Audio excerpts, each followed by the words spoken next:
तत्पश्चात इस सम्मेलन के संयोजक श्री नौतम प्रसाद जी के जो महामंत्री दूरदर्शन उत्तर प्रदेश परम पूज्य स्वामी महाराज का स्वागत करते हुए तत्पश्चात प्रांतीय अध्यक्ष माननीय संग्राम चौधरी स्वागत के लिए राष्ट्रीय उपाध्यक्ष श्री प्रेमनाथ शुक्ला परम पूज्य स्वामी महाराज का स्वागत करते हुए राष्ट्रीय मंत्री सुधीर कुमार लुल्ला परम पूज्य स्वामी महाराज का स्वागत करते हुए डॉक्टर रमाकांत मिश्रा राष्ट्रीय कोषाध्यक्ष परम पूज्य स्वामी महाराज का स्वागत करते हुए राष्ट्रीय कार्यकारिणी के तरफ डॉक्टर एस पी चौधरी परम पूज्य स्वामी महाराज का स्वागत करते हुए डॉक्टर एस पी चौधरी जनपद मुरादाबाद जो राष्ट्रीय कार्यकारिणी के सदस्य हैं स्वागत के लिए तत्पश्चात doctor R P Srivastava Sultanpur के निवासी राष्ट्रीय कार्यकारिणी के सदस्य परम पूज्य स्वामी महाराज का स्वागत करते हुए दिल्ली प्रदेश के अध्यक्ष श्री लाल जिला परम पूज्य स्वामी महाराज का स्वागत करते हुए श्री अंगद सिंह महामंत्री दूरदर्शी जिला जो स्वागत करते हैं मंत्री के लिए डॉक्टर राजेंद्र राम काम की कोषाध्यक्ष श्री केशव सिंह मंत्री उत्तर प्रदेश डॉक्टर राजेंद्र राम श्री विजय नारायण त्रिपाठी सदस्य प्रांतीय कार्यकारिणी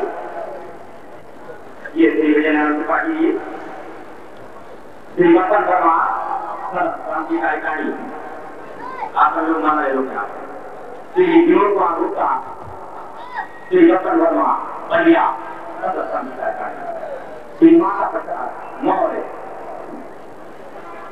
श्री माता प्रसाद मौर्य जनपद गुना सदस्य प्रांतीय कार्यकारिणी दूरदर्शी उत्तर प्रदेश श्री मुनिराम प्रजापति अध्यक्ष बस्ती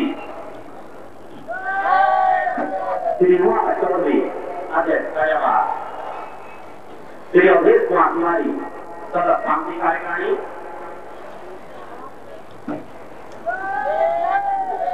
ये तिवारी जी और तत्पश्चात कुमार चौधरी अध्यक्ष फैजाबाद श्री राम बाबू सिंह अध्यक्ष कानपुर बिहार ये स्वागत के लिए बढ़ रहे हैं अभी समय से स्वागत हुआ है तत्पश्चात श्री आनंद सक्सेना अध्यक्ष पीलीभीत श्री शिव कुमार सिंह अध्यक्ष बैरक श्री शिवराम वर्मा जो हमारे दिल्ली प्रदेश के आए हुए हैं वो भी परम पूज्य स्वामी महाराज का स्वागत करेंगे श्री शिव कुमार सिंह बैरक अध्यक्ष श्री राम तिवारी अध्यक्ष बाराबंकी श्री ललन सिंह अध्यक्ष मिर्जापुर श्री राम लक्ष्मण यादव आजमगढ़ श्री चंद्रराम वर्मा जिला लखनऊ अध्यक्ष महामंत्री जवाहरलाल जी लखनऊ श्री माधवराम गुप्ता ये नगर के अध्यक्ष हैं ये भी स्वागत के लिए हैं श्री सुभाष शर्मा महामंत्री नगर लखनऊ श्री के अवस्थी श्री राम लखन यादव विद्वासी श्री राम नरेश तिवारी जिलाध्यक्ष श्री राम लखन यादव उपाध्यक्ष श्री ओम प्रसाद अध्यक्ष इटावा श्री भगवती चरण वर्मा अध्यक्ष इलाहाबाद श्री ओम प्रकाश जी इटावा श्री रामचंद्र जी इटावा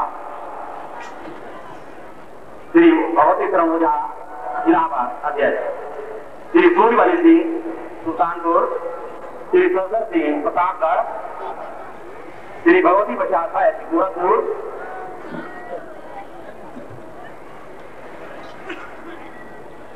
श्री रामचंद्रन एडवोकेट बाराबंकी श्री रामदेव यादव कानपुर शहर लक्ष्मी यादव आजमगढ़ डॉक्टर जे.पी. त्रिपाठी गोरखपुर और हमारे कुछ और कार्यकर्ता भी हैं श्री ज्योति स्टूडियो जब भी बाराबंकी छोटी छोटी हो राजेश इलेक्ट्रॉनिक प्रताप का नौरंग इलेक्ट्रॉनिक लखनऊ राजेश इलेक्ट्रॉनिक श्री विजय प्रताप रायबरेली कुंवरपाल सिंह अध्यक्ष तुरंत श्री विजय प्रताप रायबरेली श्री कुंवरपाल सिंह अध्यक्ष तुरंत राजा राजेश प्रताप सिंह हरदोई श्री दीपाल सिंह मणिपुरी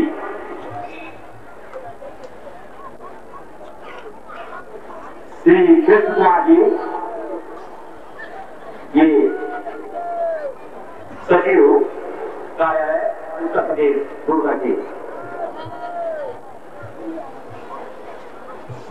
श्री केहरी दोहरे सतत राष्ट्रीय कार्यकारिणी इलाहाबाद। वैसे अगर ये माल्यार्पण का कार्यक्रम लंबा किया जाए तो बहुत समय लगेगा। हम प्रांत के अध्यक्ष मानिए प्रांतीय अध्यक्ष से पहले हमारे इस कार्यक्रम के संचालक मोहम्मद ईसाई जो हमारे राष्ट्रीय कार्यकारिणी के सदस्य है परम पूज्य स्वामी महाराज के चरण में माला करते हैं। तत्पश्चात जो देशवाला रह गई है दूरदर्शी उत्तर प्रदेश की तरफ से और लखनऊ नगर निवासियों की तरफ से हिंदू मुसलमान सिख ईसाइयों की तरफ से व्यापारी कर्मचारियों नौजवान अधिकारियों की तरफ से और समस्त उत्तर प्रदेश के निवासियों की तरफ से हमारे प्रांतीय माननीय संत राम चौधरी जी अतिरिक्त मालाएं परम पूज्य स्वामी जी महाराज के सबको हम सभी भाइयों से गुजारिश करेंगे कि अपने अपने स्थानों पर अपना स्थान लेते हुए और जो प्रस्ताव हमारे कल की मीटिंग में भाग हुए हैं और उनका संकलन किया गया है वो बाद में पढ़े जाएंगे। आप स्वामी जी महाराज को सुनिए।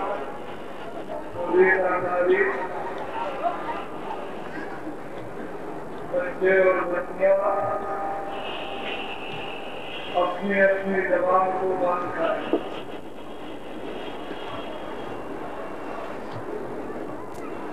वो खुदा है और राम है, वो गाय है, वो गुरु है, वो एक ही है। हम हिंदू मुसलमान सिख और ईसाई मोहब्बत और प्यार से उसका नाम है। आपको कभी खुदा कभी पर्दे नहीं होना चाहिए। मोहम्मद साहब नहीं थे तो मोहम्मद साहब नाम नहीं, राम नहीं थे तो राम नाम नहीं, कृष्ण भगवान नहीं थे तो कृष्ण भगवान नाम नहीं, बहुत नहीं थे तो बहुत नाम नहीं। लेकिन वो खुदा वो गाठ वो गंध पहले भी है अभी और भविष्य में भी है। हिंदुओं की किताबों में लिखा है कि विष्णु भगवान के दया नाम, उन्हीं किताबों में लिखा है कि परमात्मा के अनंत नाम। आपको संदेह करने की क्या जरूरत? जो महात्मा नाम को सिद्ध कर ले जगा ले वही नाम देश और मानव इंसानों के लिए मुफीद और लाभकारी। हम लोग साथ मिलकर उस परम पिता परमात्मा के नाम को खुदा और गाठ के नाम को अपनी अपनी जबान मुख से उच्चारण करें। पहले मैं बोलूंगा उसके बाद में आप।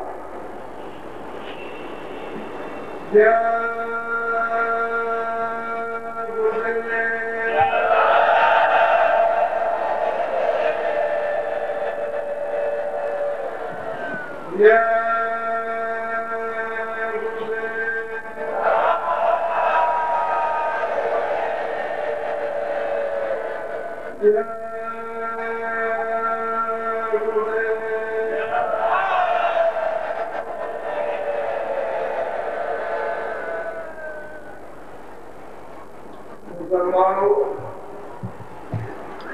हिंदुओं, सिख और ईसाइयों, ये धरती और जमीन पैगंबरों और हमारी धरतियों की है। आप हम लोग उनके बच्चे हो, उनकी संतान हो। हम सभी लोगों को ये जमीन, इस धरती की इज्जत और सम्मान करना चाहिए। अपना अपना स्वभाव, अपनी अपनी किस्मत ये समझनी चाहिए कि हमने ऐसी जमीन पर जन्म लिया, पैदा हुए, जहाँ पर हमको खुदा का यकीन, भगवान का विश्वास, महात्मा फकीरों के कलामों की याद, उनके लोगों की याद जिस और धरती जमीन पर कराई जाती है, ये हमारा सबका गौरव। हम सब लोगों में संदिली और संकोच, संकीर्णता नहीं होनी चाहिए। ये मानव शरीर बड़ा अद्भुत है, ये जिसको बेइज्जती है, ये बार बार नहीं मिले। उस मालिक ने, उस प्रभु ने अनेकों जन्मों की तपस्या, अच्छे देश से देश काम, आपको ये फल दिया कि जिसने मनुष्य दिया, किसने रूप को, जीवात्मा को बैठाया, बड़े बड़े औलिया और बड़े बड़े फकीर और महात्माओं को भेजा कि जाओ ये बता दो कि जिसमें मनुष्य छोटी मोटी तपस्या से नहीं मिलता, छोटे मोटे अच्छे कामों से नहीं मिलता, बड़े से बड़े अच्छे कामों से ये जिसम और मनुष्य नहीं मिलता। ये आपको इसलिए दिया गया कि जब से आप खुदा से जुड़ा हुए, भगवान से जब से आप अलग हुए, अभी तक आपने अपनी रूह को, अपनी जीवात्मा को परमात्मा के साथ, खुदा के साथ नहीं जोड़ा। आने का रास्ता तो एक ही था, उसमें कोई फर्क और भेदभाव नहीं था, लेकिन आपको ये मालूम नहीं था कि जब अच्छे और बुरे काम का नियम नहीं बना था,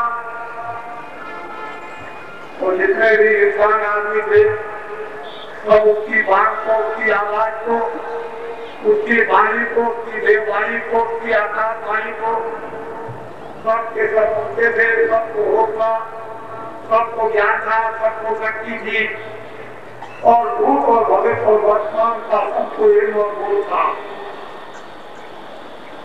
लेकिन जब उन्होंने नियम बना दिया कि ये पाप है, ये पुण्य है, ये अच्छा और बुरा,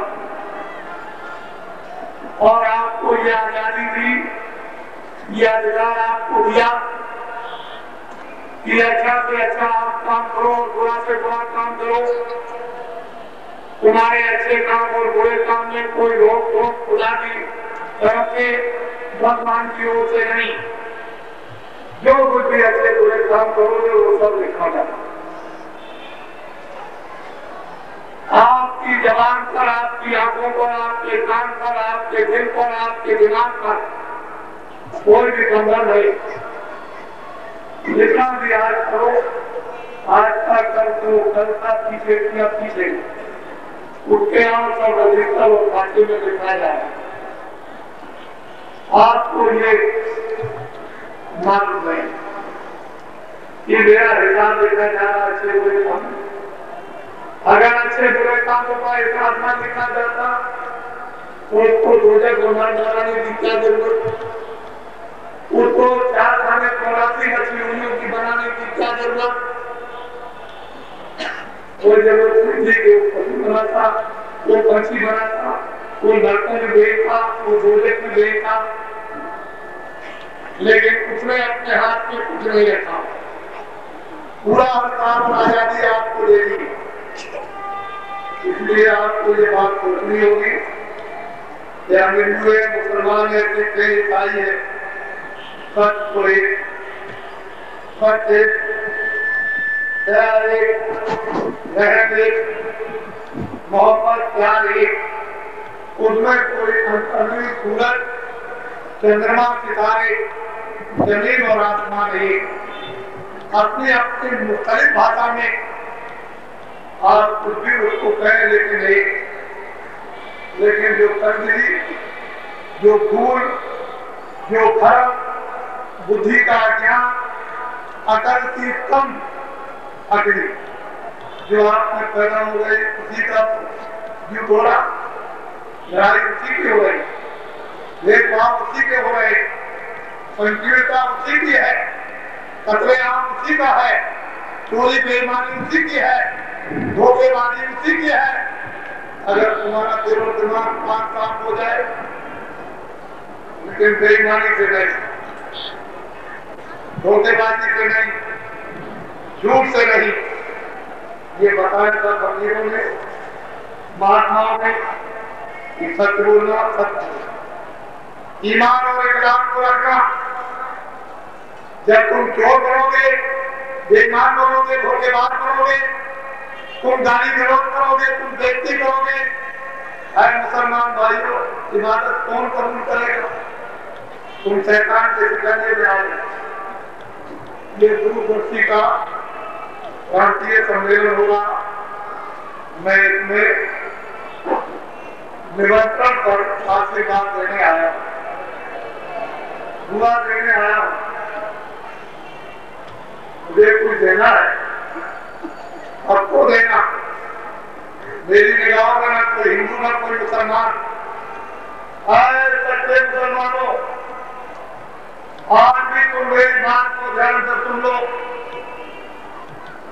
जो डांडा पैरों में बिकता है, अगर सच्चे ईमान और ईमान रखने वाले, कुरान और मस्जिद में इबादत करने वाले मुसलमानों, जिनमें सुअर की चर्बी मिलाई जा रही, उस डाले को मत खाओ।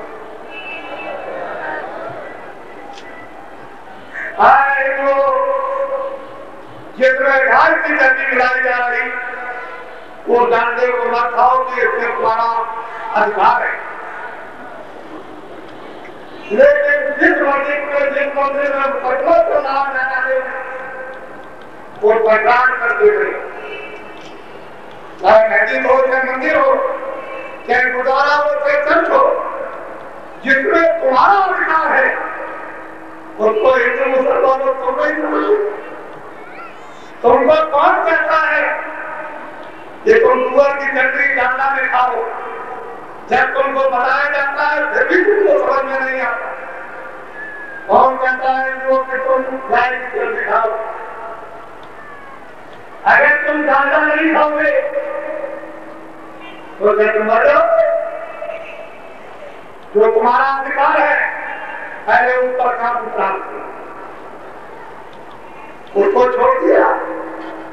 जब तंगड़ी आ जाएगी, तुम क्या समझोगे? भगवान को क्या समझोगे? सच को क्या समझोगे? सच को क्या समझोगे? ईमान को क्या एक रात समझोगे? ये धरती इंसान और आदमियों को, उसने आपको पैदा किया था कि इबादत करोगे। तुम पाक साफ हो जाओगे अपनी जिंदगी में।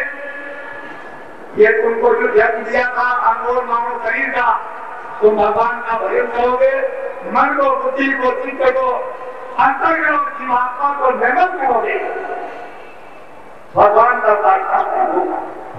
क्या तुम कभी ये समझ सकते हो कि धुआं डालने चले जाओगे तो क्या ये कपड़ा साफ रहेगा? जब तुम धुआं डालोगे तो तुम्हारी बुद्धि, तुम्हारा मन, तुम्हारा अंतर्गण क्या साफ रहेगा? फिर तुमको कैसे बुद्धि मिलेगी, कैसे सोच मिलेगी, कैसे विज्ञान मिलेगी, तुम कैसे बच सकते हो? फिर तुमको दोजख और नरकों में जाना पड़ेगा। आपको भी भगवान का कानून मालूम नहीं है। अभी आप जानते नहीं हो कि खुदा ने क्या कानून बना करके रखे, ये हम बड़े खुद खिदमत और भागशाली हैं। इस धरती पर महात्मा जरूरत पड़ने पर आते रहेंगे। मैं धर्म की इसलिए कुछ बातों को आपके कानों में डालना चाहता हूँ। ये इसकी देश को आज जरूरत है। अगर हम सब वास्तव में महात्मा फकीरों की बात को मान लें, मैं कब कहता हूँ कि दूसरा छोड़ दो, मैं ये कब कहता हूँ कि दुकान छोड़ दो, मैंने कब कहा है कि दफ्तर छोड़ दो।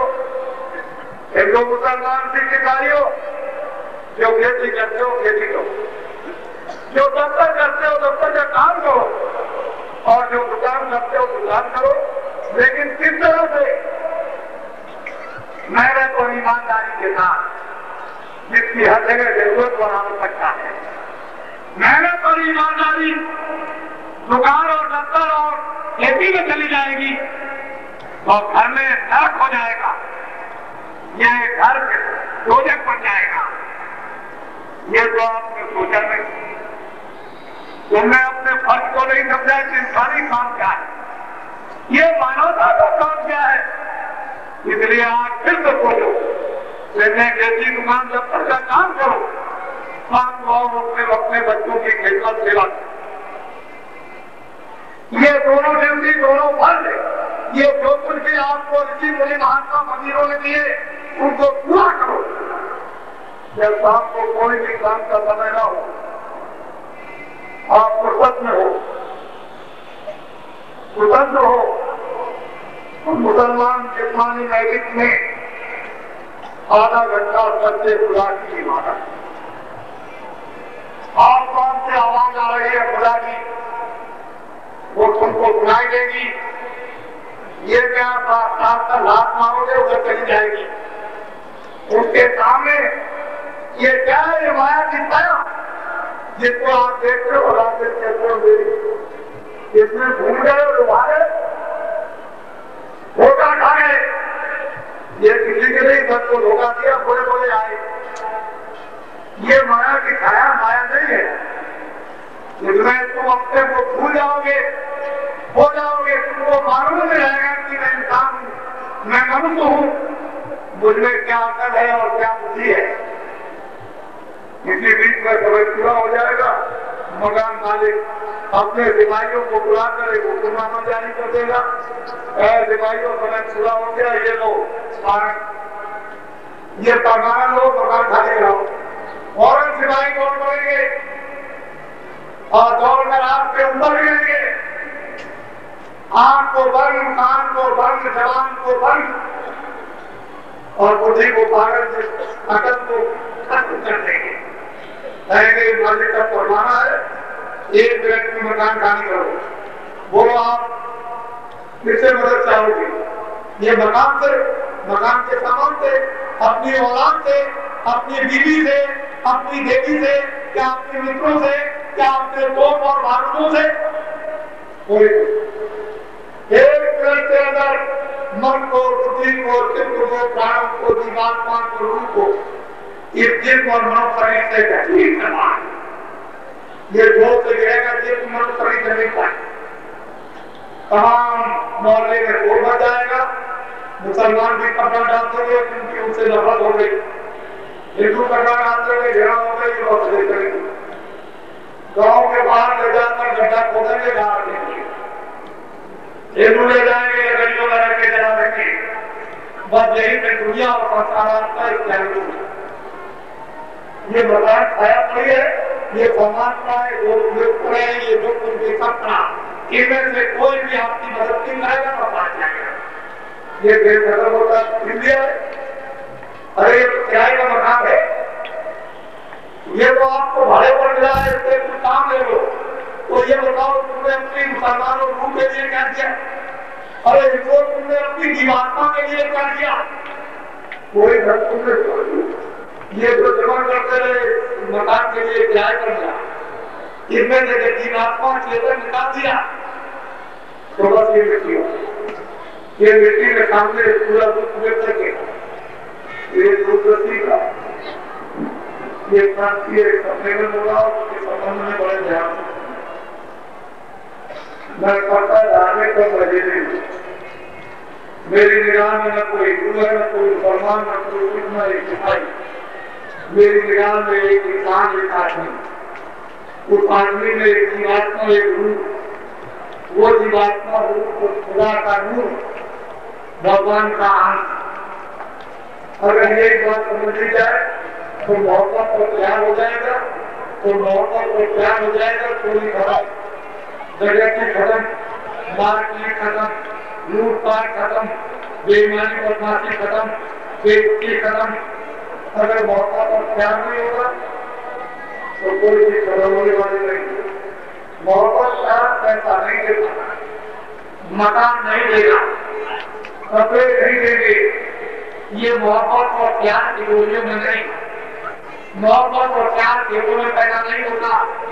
ये खुदा की जात है और सभी होते खजाने से आपको मिलेगा। महात्माओं के महान आत्माओं के भंडार से आपको मिलेगा। कोई गाली मार का नाम महात्मा नहीं। ये कपड़ों को नहीं करते हैं। हमने भी अंगूठी बहुत जरूरत से लगाई है, तो ये बच्चियों के सामने जरा खड़े हो जाते हैं तो धोती नीचे कर लेते हैं। ये हमने भी अंगूठी लगाई है। बहुत दिनों तक वो घूमते रहे जंगलों में। बड़े ध्यान से मेरी बात को सुने। आप मुझसे सुनेंगे तभी काम करें। ये देश में जो एक आप नया दृश्य देख रहे हो, आपने सुना होगा कि बाबा जी कितनी मेहनत कर रहे, आदमी बना रहे थे इंसान, इंसानों को फकीर और महात्मा बनाते। इंसानों के उस घड़े में, मनुष्यों के उस बर्तन में महात्मा कुछ निकाल कर भरते हैं और कुछ पता नहीं। आपको हंसिए कि ये क्या हो, मुझसे सुनो। हिंदुस्तान में 1 करोड़, ये झूठ, ये बोला, ये बात आपके सामने पहले हुए हैं। 1 करोड़ आदमियों को 100 लाख को करा दिया। क्या हिंदू मुसलमान कभी ये बोल सकते हैं कि जो तुम्हारी औलाद और तुम्हारे जो पुत्र हैं सच्चे तुम चाहे तुमसे अगर कहो कि तुम सच्चे मेरे पुत्र मेरी औलाद हो, ये तेरी बार कपड़े उतार करके घोड़ा पहन लो, तो तुम्हारा वो बच्चा तुम्हारी औलाद ये कहेगी कि आपसे तुम मेरे माँ बाप नहीं। कभी आपकी बुद्धि को ये सोचा नहीं आता से कि जिस आदमी ने एक ही आवाज में करोड़ों आदमियों को ये काट कर, तो क्या वो ऋषि मुनि महात्मा राम के वक्त में कर पागल थे? आपने कभी ढंगोरा नहीं सुना है कि वो रात और रात जबकि उन्हें बोला रही थी और दौड़ करके आदमी आया और कहा खड़े हो जाइए, आगे नहीं जाना है आपको, न रात तक होगा और न रात जबकि मिलेगी। ये कपड़े उतार दीजिए, ये रात की, और घोड़े में से निकाल करके दूध ये बोला, ये काट। भगवान राम और लक्ष्मण से कहा इसको पहले, और ये कहा व्यक्ति ने दक्षिण की तरफ वो करो और तपस्या करने के लिए चले जाओ और 14 वर्ष तक अपनी तपस्या करो। और बेचारे गुरु की आज्ञा को मानकर और कपड़े तैयार करके सीधे चलिए। आपने कभी ये त्याग जाने की चेष्टा नहीं की, उसी बात में नहीं की, और जंगल में जाकर उन्होंने अखंड तप किया। उससे रिद्धि सिद्धि शक्ति और ज्ञान प्राप्त हुआ। जब उनको ये सब कुछ प्राप्त हो गया तो ऊपर से ऊपर एक आदेश हुआ कि जितने भी जंगल में ये किसान और बाकी बोल भी रहते हैं, इनको मेरा संदेशा सुना दो। भगवान राम ने सबको एक संदेशा दिया और सबको एकत्रित किया कि मुझे हुक्म हुआ है भगवान का, लेकिन वासियों को संदेशा सुना दो। उन्होंने इकट्ठा करके कहा कि पापों का घड़ा भर गया, धर्म समाप्त हो गया, सज्जन खत्म हो गए, धर्म की स्थापना करके सज्जनों की रक्षा और राक्षसों का विनाश करना, और त्रेता जाएगा नौकर लगेगा। तो लोग सब मेरी मदद कर दो। जितने भी गांव में किसान थे उन्होंने कहा महाराज मेरे साथ अरे बिल्कुल जी हो, अरे हमारे पास तो जान है, पहले हम जाने को चाहते हैं, पहले ले लीजिए, पहले बोलो सरगम। तो जब संकल्प हो दिया और भगवान ने उसको स्वीकार कर लिया अपनी रिद्धि सिद्धि ज्ञान के द्वारा, तो उनको बैठाल करके उनमें रिद्धि सिद्धि और शक्ति भर दी और कहा देखो जितने परिवर्तन में तुम्हारा भी कर जाए।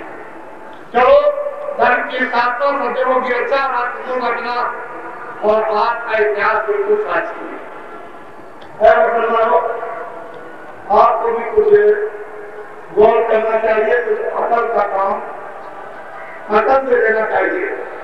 हमारे हजूर मोहम्मद साहब भी इसी काम को पसंद करते हैं। तुमको ये जानना चाहिए कि हजूर से कितना प्यार, कितनी मोहब्बत होगी, कितना आदर करते होंगे, आपको समझ किसी को पसंद करते थे जो आपके सामने है। और कितना बड़ा इस्लाम का नारा जो देश में लगाया, वो इस्लाम का नारा कुछ बहुत था, लेकिन आप हिंदू भी भूल गए, मुसलमान भी भूल गए, ईसाई भी भूल गए, जो ईसा मसीह ने कहा था वो भी भूल गए, जो ब्रह्मा राम ने कहा था वो भी भूल गए, जो मोहम्मद राम ने कहा था वो भी भूल गए। आपको सिर्फ इस जमीन पर, इस धरती पर उस दिन को हकीकत को जानने के लिए, वास्तविकता को जानने के लिए और रूहानियत का वो खजाना यानी हासिल करने के लिए, जीवात्मा का वो धन प्राप्त करने के लिए आपको बड़ी महात्माओं के पास बड़ी स्थिति और मेरी बात को सारा देश होगा। यही से आप सुनिए, मैं कुछ अपनी जवाब से सुनाना चाहता हूँ। अभी एक बहुत बड़ा एक कारदारियों का वैचारिक 15-16 सितंबर को नासिक में लगा महाराष्ट्र में। मैं वहां भी आपसे बात के लिए ऊपर से और वहां पर एक संकल्प सिद्धि हुई, वो तो मैं बताऊंगा नहीं आपको। फिर एक राष्ट्रीय सम्मेलन इन कारदारियों का एक दिन छोड़ करके 20-21 सितंबर को तुरंत चौराहे पर ये हुआ। ऐसा ऐतिहासिक कार्यक्रम अगर आज भी आप नासिक में जाए, सूरत में जाए, तो लोग ये कहेंगे कैसा मैंने न कभी देखा, न मैंने कभी कल्पना की थी। और आपको ये जानना चाहिए कि दादाजी से कुछ आदमी सुना सारे देश के हिंदू मुसलमान सिख और ईसाई इस समय पर बहुत ही संकट, बड़ी तकलीफ, बड़ी उनको अंदर वेदना, परिवार की वेदना, समाज की वेदना, धर्म की वेदना, काम की वेदना, बीमारी की वेदना, जुर्म की वेदना, शैतानों की वेदना, हैवानों की वेदना, ये सब तकलीफ जो मानव को सब पर आए तो महसूस करते हैं। और आपके चेहरों से भी उसको ये मालूम हो रहा है, लेकिन मैं समझा उसको सबको सुना। मैं अगर कहूँ ऊपर से तो भी आपको सुनना, नीचे से कहूँ तो नीचे से भी सुनना। ये हमारा कर्मचारी जो बेचारा 600 रुपए तनख्वाह पाता है, चलो एक को ऊपर से शुरू कर दे।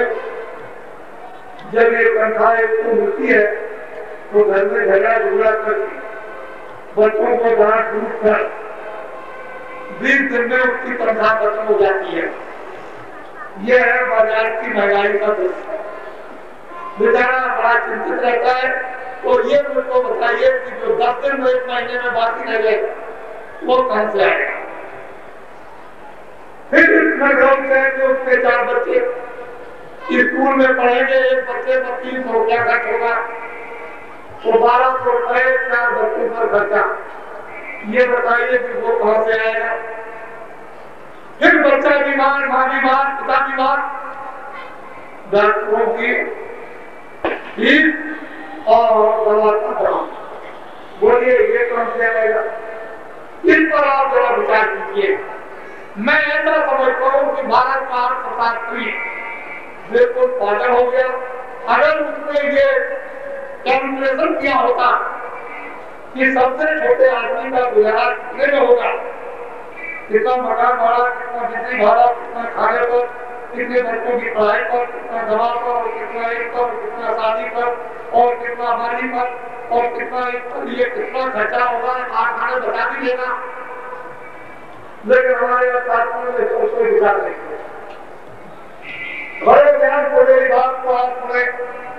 उनका दोष क्या है? आपने हिंदू मुसलमानों ने अपना ईमान, अपना इकरार, अपना धर्म, अपना कर्म, इस पेट को भरे को भरने के लिए कर्म कर दिया, सारा ईमान कर दिया। जिस खुदा ने, जिस भगवान ने मोह और कमल दी, उसने किस्मत और प्रारब्ध को दिया था कि तो हम पर और अपने पर यकीन विश्वास करना, वो तो आपने गलत कर दिया। इस पेट के लिए आपने हाथ नमक करा दिया है। गुनाहगारों, है पापियों से करो, तुम इस पेट के लिए मुझको रोजी रोटी दे दो।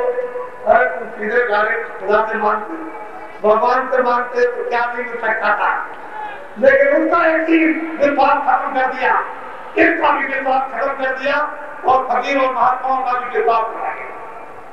अब बोलिए, गुनाहगारों से उस पेट के लिए मांगोगे तो और गुनाह आपके ऊपर लगेंगे और काम करेंगे, तो पापों का घड़ा बढ़ गया।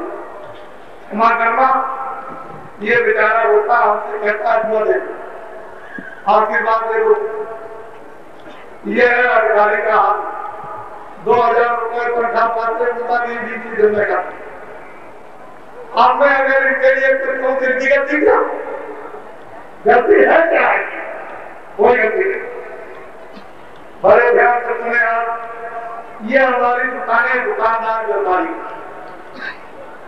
ये सुबह से और शाम तक अपनी दुकान में अपने मन को लगाकर, शरीर को लगाकर दौड़ कर मेहनत करते बेचारे, का पालन पोषण होगा।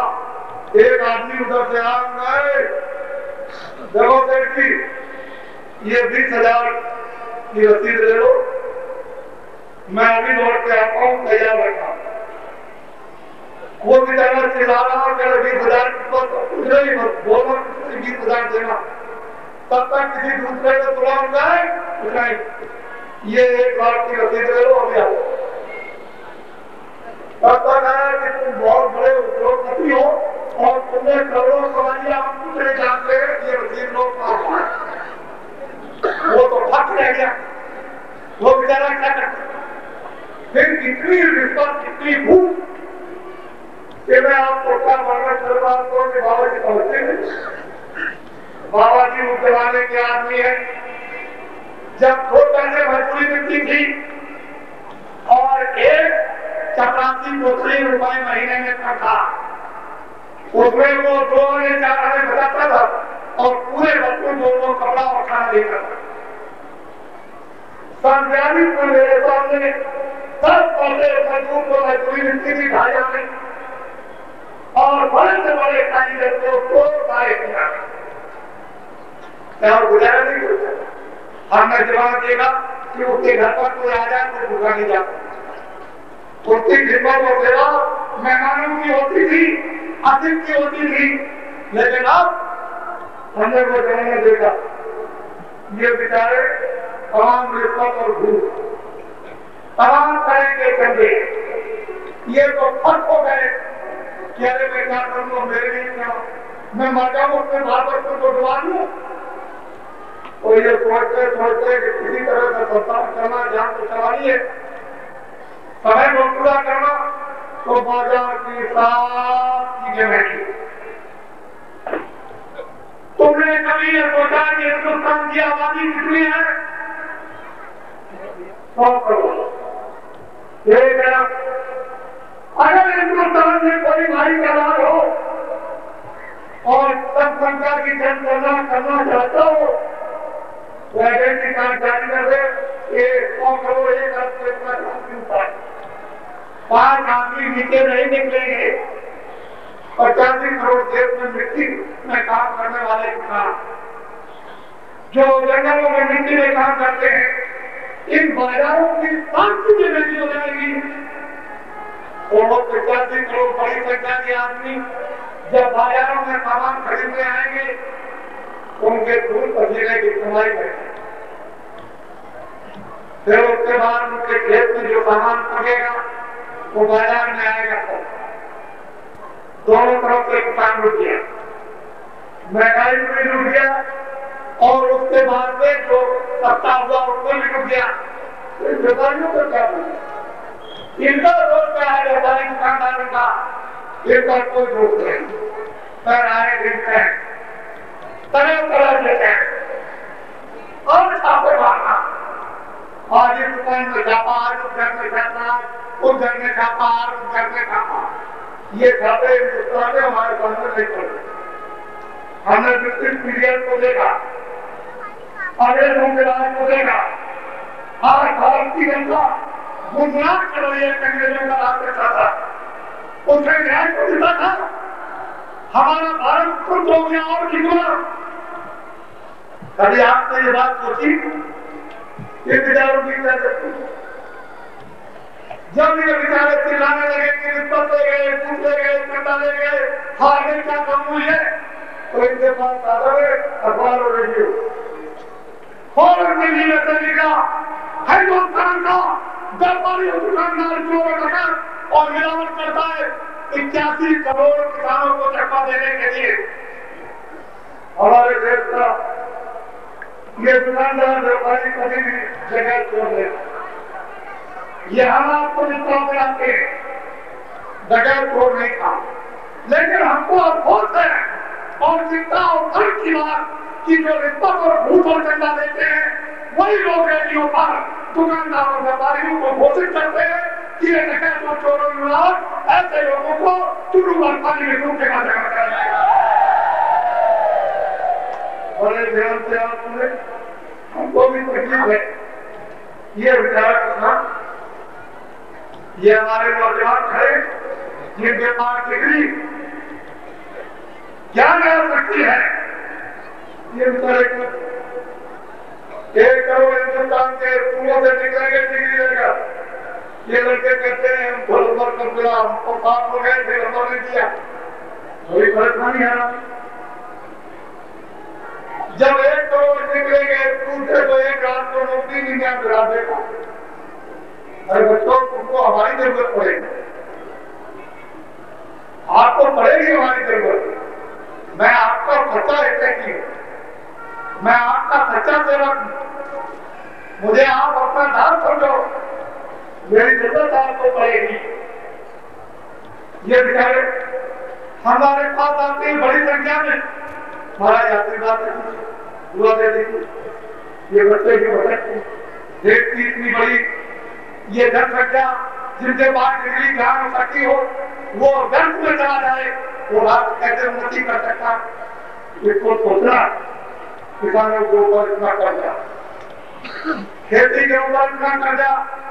अभी आपने ये बात सोची है कि 1 एकड़ जमीन, आधा एकड़ जमीन, 1/2 एकड़ जमीन, 2 एकड़ जमीन, कभी आपने ये बात गहराई से सोची है? कुछ नहीं। मुकदमा घर घर और गाँव गाँव में जब वो बेचारा आता है, मैंने जब देखा फैजाबाद जिले में तो 13-14 रुपए लगते हैं उधर से फैजाबाद आने के लिए, पूरब की तरफ से। बिल्कुल काम छोड़ेगा, गाड़ी में आएगा, कचहरी में आया, वो अपना जो कुछ भी है फीस देगा और तारीख पर जाएगी, वापस जाएगा। फिर 1 हफ्ते में आएगा, पूरा खर्चा करेगा, पूरा समय निकाल खबर करेगा, कोई काम नहीं करेगा, वो देगा क्या मैं आपसे पूछता हूँ कि 1 एकड़, 5 एकड़, आधा एकड़, 2 एकड़ जमीन वाला एक किसान को न्याय कर सकता? अब ये बात आपने सोचिएगा, जब आप हाईकोर्ट में जाइए तो 5,000 एडवोकेट, सुप्रीम कोर्ट में 10,000 लगते, सीधे कागज तो बेचारे के पास में जमीन नहीं, न्याय करते उसको मिले। बड़ी बात मोटी दिखती, किसान बेचारा रोता और चिल्लाता है, लेकिन उनकी कोई भी सुनवाई नहीं। बाबा जी की बात, हमारे पास छोटा बच्चा है जिसके लिए वो करूंगा, जिसके लिए खड़ी करूंगा, जिसके लिए बेईमानी करूंगा, जिसके लिए मौका करूंगा, जिसके लिए चोरी करूंगा, जिसके लिए झूठ बोलूंगा, जिसके लिए वादा खिलाफी करूंगा, मेरे पास कोई बचा नहीं। मेरे पास तो ये जितने भी खड़े हो बैठे सब मेरे बच्चे। बड़े ध्यान से आप सुने, बाबा जी ये कहा ये कर्मचारी अधिकारी जो बड़ी तकलीफ में है, इनका 50 हो या 55 हो या 58 हो, इनकी नौकरी सब ये गलत है। इसको काट दिया जाए तो रखने की कोई जरूरत नहीं, और इनकी सर्विस सीधी 60 साल कर दी जाए। कितने साल की कर दी जाए? 60 साल की। इनको सुन लीजिए, पहले आप सुन लीजिए क्या आवाज बना रहे। 60 साल की कर दी जाए, और जब 60 पूरा करें, रिटायर होने लगे, जब दफ्तर में कागज पर दस्तखत करने जाए तो ग्रेचुटी पेंशन प्रॉविडेंट फंड उसी दिन बिल्कुल तैयार रहे, एक तरफ लिफाफा और उसके अंदर चेक और दस्तखत करे और लिफाफा दे रुपया बैंक से। दोबारा दफ्तर में जाने की कोई जरूरत नहीं, कोई आवश्यकता नहीं है। बाबा जी की असली तमन्ना है। बड़े ध्यान से आप सुने, मैं अभी कुछ कह रहा हूँ, केवल एक बात इशारा कर रहा हूँ, अच्छी तरह से सुनिए। बाबा जी ये चाहते हैं कि जितने भी दल है हिंदुस्तान में, उन दलों का कोई एमएलए, कोई एमपी, राज्यसभा का सदस्य, विधानसभा का सदस्य 60 साल का कार्यकाल पूरा कर ले और 61 साल का पहला देना जाए तो वो लोग सबके साथ शायद सीमा देके रखते हैं।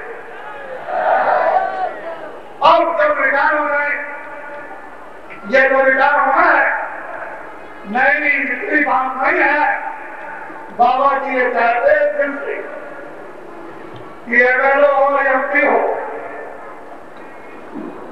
राज्यपाल हो, विधानसभा का सदस्य और राज्यसभा का सदस्य, इन सब का कार्यकाल केवल 5 साल है, इससे ज्यादा नहीं।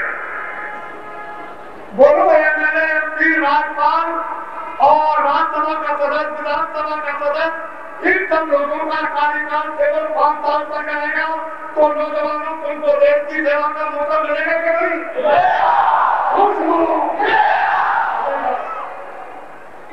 ये काम करना है, ये कोई मजाक की चीज नहीं कि हंसी करने की चीज है, ये मजाक नहीं।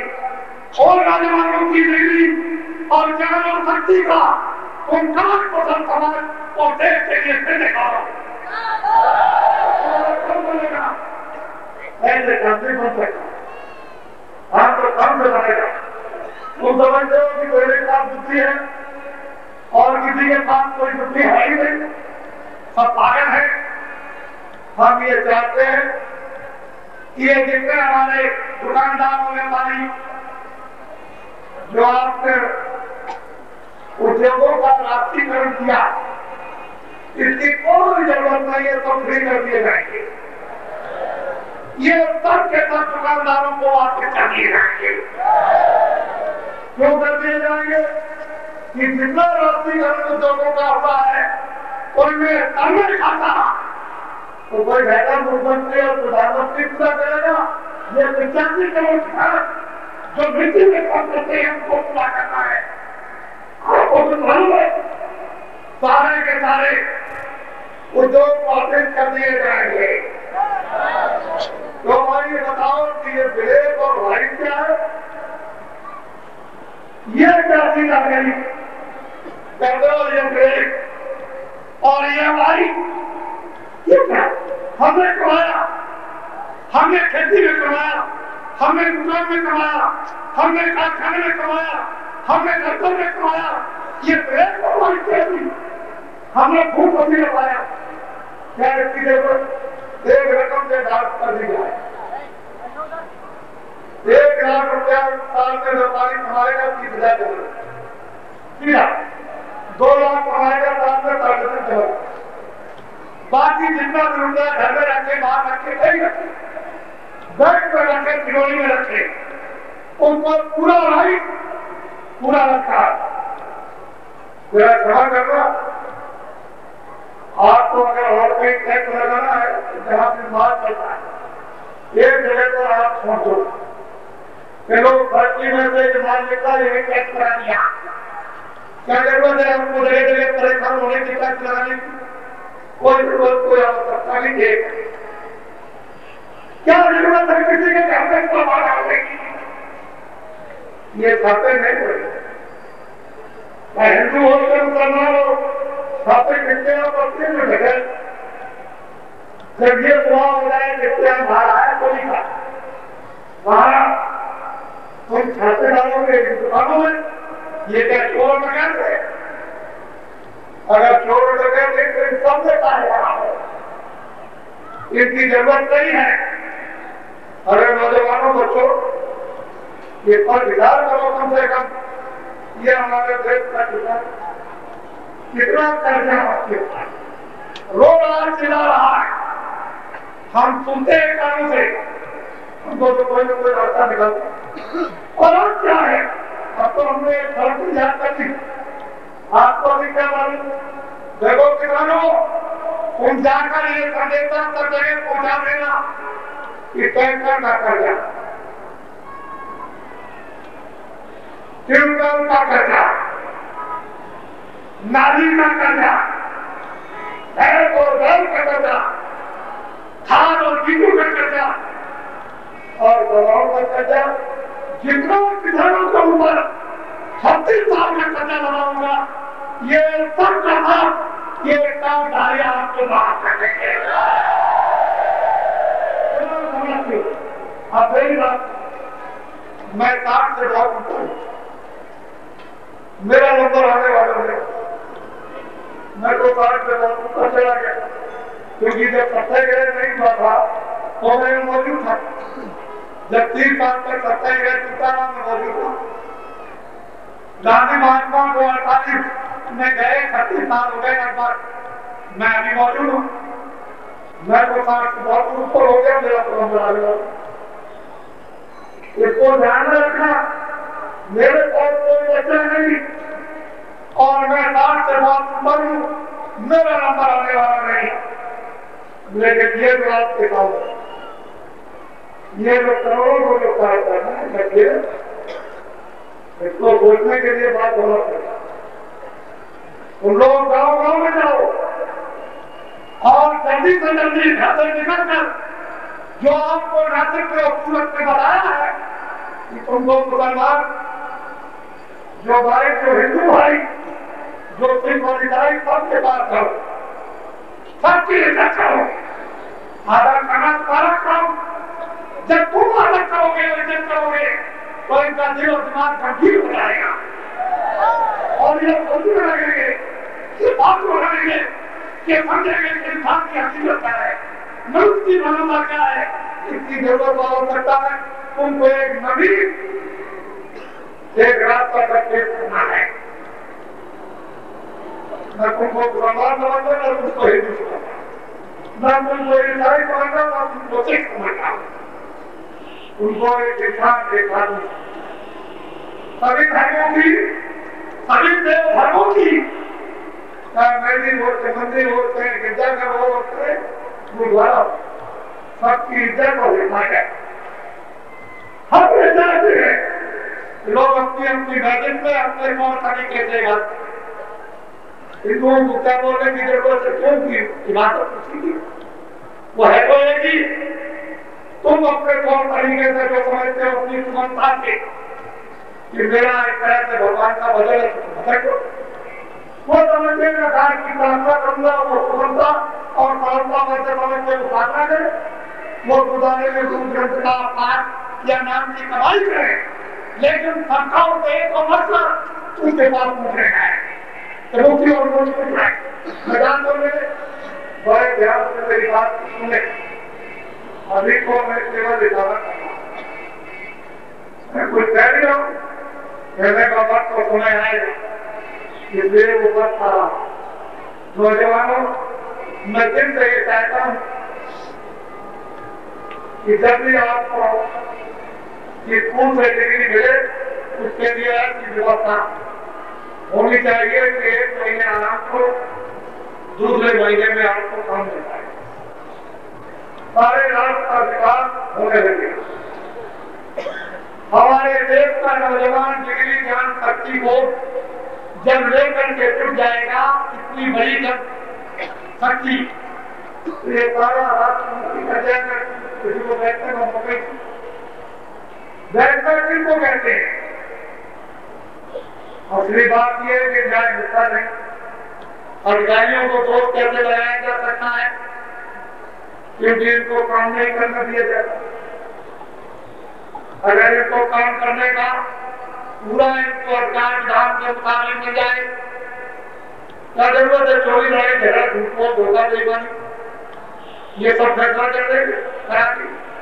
लेकिन जब इनको अधिकार नहीं मिलेगा, इनको ऊपर कोई दोष डाला नहीं जा सकता। हम जानते हैं जिनके पास बुद्धि है, हम ये जानते हैं जिनके पास सड़क होता है, हम ये जानते हैं उसको सजा भी सकते हैं, उसको सजा भी दे सकते हैं, उसको छाव भी कर सकते हैं। लेकिन जब इनको अधिकार नहीं मिलेगा तो हम ये सब जानते हैं, हमको ये सब कुछ मालूम है, हमने वो जमाना देखा, इसलिए और आज का जमाना देखा और आगे का भी जमाना देखेंगे उसको, इसलिए एक बात को जो लोग अधिकारियों को छोड़ देते हैं, वो लोग वो सोचे सकते कि जो बड़े बड़े रहनुमा जो देश का संचालन करने का ठेका लेते हैं, वो कितना झूठ बोलते हैं। जो लोग अपने को कहते हैं देश पढ़ते हैं, हम देश की सेवा करते हैं, वो समय आने पर देश को छोड़कर भाग जाएंगे, चले जाएंगे। हमारा देश है, हम यहाँ पैदा हुए, हम ऐसी जमीन और धरती पर पैदा हुए, लिखियों मुनियों साधु संतों फकीरों की, हम इनको सारी जमीन को छोड़ के क्यों जाएंगे? क्योंकि ये कर्म भूमि है, बाहर की भोग भूमि पे नरक को धोने को जाओ, कर्म भूमि से जो काम करके उत्थान करो, और ऐसी भूमि सबसे छोड़ के जाएंगे, हम तो ये करेंगे। हमको तो ये बहुत मौकों को उतारी है, हम क्यों छोड़ेंगे? जिनको आपको ये पहुंचना चाहिए, वो बड़ी मोटी बात की थी। मैं चाहता हूँ कि बच्चों को भी हौसला दें, ये किसानों का भी भला, इन दुकानदार व्यापारियों का भी भला, इन कर्मचारी अधिकारियों का भला हो। कोई ऐसा रास्ता सामने लाकर के खड़ा कर दिया जाए कि ऊपर प्रेम के मोहब्बत के साथ हम लोग करने को बात हो जाएंगे। जब आराम मिलेगा, जब सुख और शांति मिलेगी, तो सब लोग उसी पर दौड़ पड़ेंगे, उस जगह लगेंगे, इधर से भी आग लगेगी, इधर से लगेगी।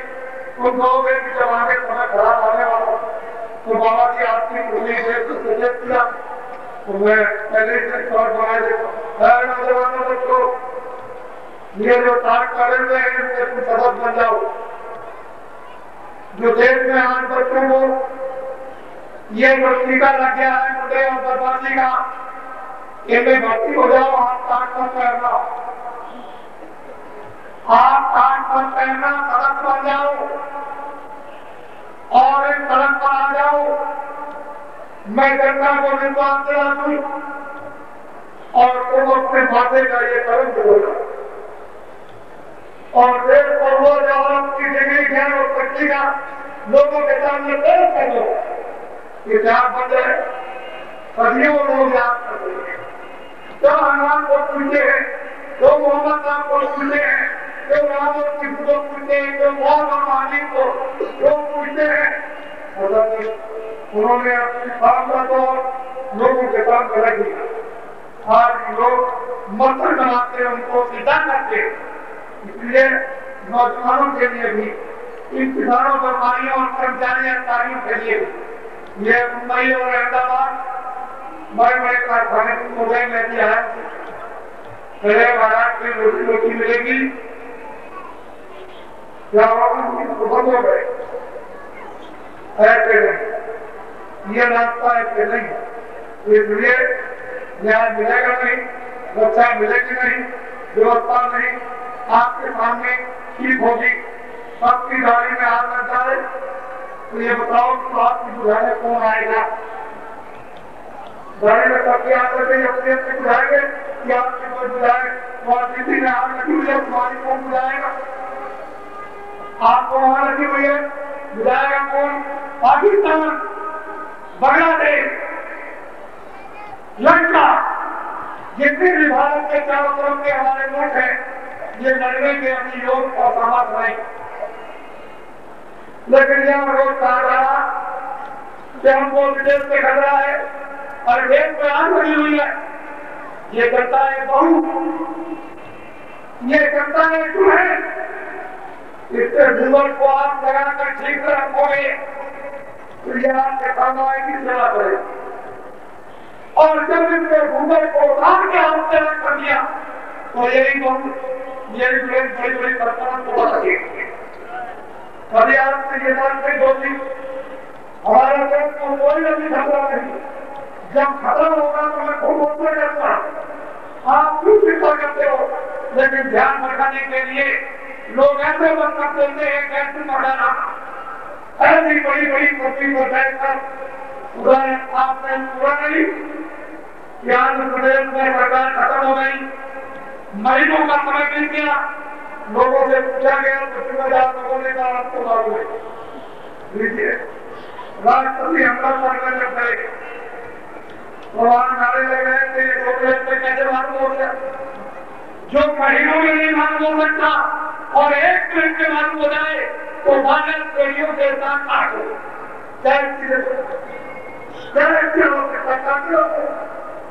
जरूरत क्या है? सारे देश में इतना रूप से विभाग, इतने अधिकारी, इतनी मशीनरी, इतनी खबर रखती है और लोग देश के सामने कह देते हैं कि हमको मालूम। इसलिए जो भी पंजाब में लोग पकड़े गए हैं उन सबको छोड़ दिया जाए। बोलो आप लोग कह दो पंजाब में तो पंजाबियों को छोड़ दिया जाए। तो देखिए आप उधर देखिए। अच्छा, नीचे करो हम ये कहते हैं कि भारत का जो विधान लोगों ने महीने महीने में जो बदल दिया है, खंडन कर दिया, दूषित कर दिया अपने स्वास्थ्य और मतलब के लिए, जिससे किसी को न्याय रक्षा नहीं मिल सकती। हम ये कहते हैं कि संपूर्ण भारत का विधान पेड़ों के नीचे काट के बना दिया है। बोलो, अगर भारत का विधान बदल दिया जाए तो सब ठीक हो जाएगा। यही बात, सीधी बात। ऐसी मंत्रियों में, ऐसे लोगों और कानूनों में हिंदुस्तान की 85% जो खेतों में काम करती है वो किसान भारत के संविधान को जवान बलिदान करने और उनको रखने मैं तुमको विश्वास करता हूँ कि सबको न्याय मिलेगा, सबको रक्षा मिलेगी और सबको काम मिलेगा। कोई भी एक आदमी यही घूमता हुआ कदम नहीं आएगा और कोई कारखाना नहीं होगा। लेकिन भारत का संविधान बदल दिया जाएगा। आप लोग नोट कीजिए इसको, ये नोट कीजिए, ये सावधानी खड़े हो जाओ, नीचे हाथ लो, इधर से खड़े हो जाओ, सावधानियों को देखो। मैं कुछ नहीं कहूंगा इनकी तरफ, ये जो कुछ भी कहेंगे ये सब कुछ करें। अगर इन्होंने मुझसे कह दिया होगा कि किसानों का संपूर्ण खेती का कर्जा 36 साल में माफ कर दिया जाएगा तो ये सारे बात। और मैं जो कुछ भी वचन दे दूंगा, किसानों 36 साल का पूरा कर्जा तुम्हारा खेती का माफ कर दिया जाएगा तो मैं इनसे बात पहले करा दूंगा और तुमसे बैठा के पूछूंगा कि 36 साल का कर्जा तुम्हारा माफ हो जाएगा।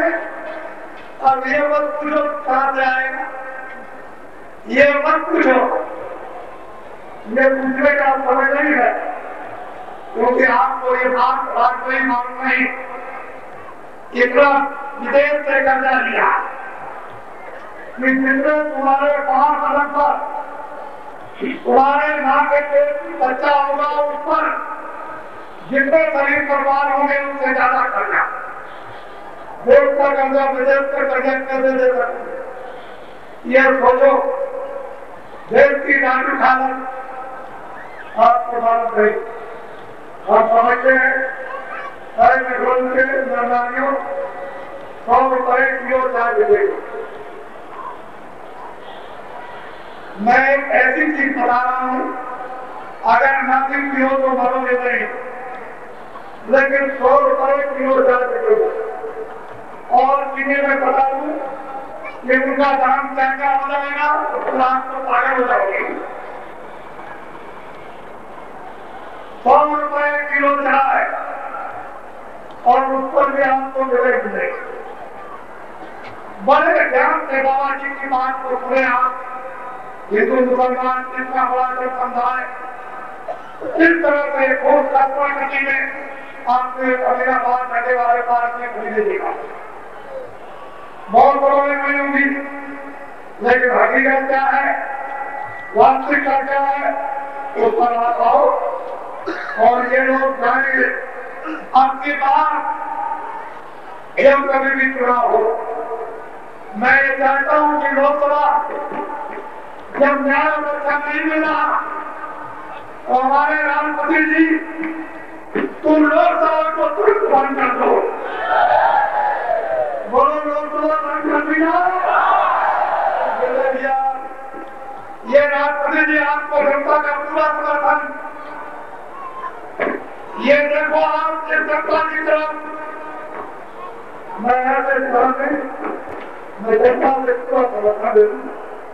मुझे जब जनता समर्थन दे रहेगी कि विधान को बदला जाए तो थोड़े ही समय में विधान की मंत्रियां बढ़ा दी जाएगी और जनता के सामने उसको रख दिया जाएगा और जनता को ये स्वीकृति दे देगी कि ये विधान बिल्कुल ठीक है, इसको पास कर दिया जाए।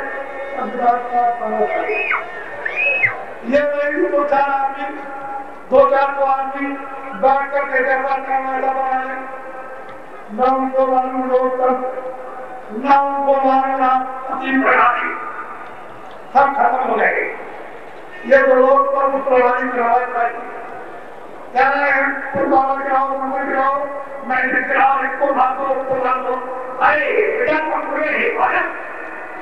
इंसान होगी जो लोग कौन हड़ताल जो करते और कराते हैं किसी भी सभाओं में धार्मिक राजनीतिक हुनर करते और कराते हैं, ये तो सुधारता है अचंत है। इसी को तो तुम बात कहते इसकी इस देश की गलत चीजें होती है उनकी हिफाजत को रक्षा करने का इंसान और मनुष्य का दायित्व और फर्ज छोड़िए और ये काम जला दी, वो दफ्तर जला दिया, वो कारखाना जला दिया, वो रोड जला दी, वो रिक्शा जला दिया, इस प्रकार कुत्ते वाले को लूट लिया। क्या ये बात तुम्हें हिंदुस्तान में प्रजा दो? न प्रजा का सवाल और न आपको राष्ट्रीय को संभालो, ये सब खत्म हो गया। आपकी बात से चुनाव आएगा तो एक व्यक्ति 10 करोड़ रुपया खर्च करेगा, खास एमपी 20 करोड़ रुपया खर्च करेंगे, एक करोड़ रुपया खर्च करेगा। ये कहां से बात आई? 50 साल नहीं हुए जो तनख्वाह एमपी की मिलती है 50 साल में 1 करोड़ नहीं बनता तो ये 70 करोड़ एक चुनाव में ये कहां से बात है? ये जानकारी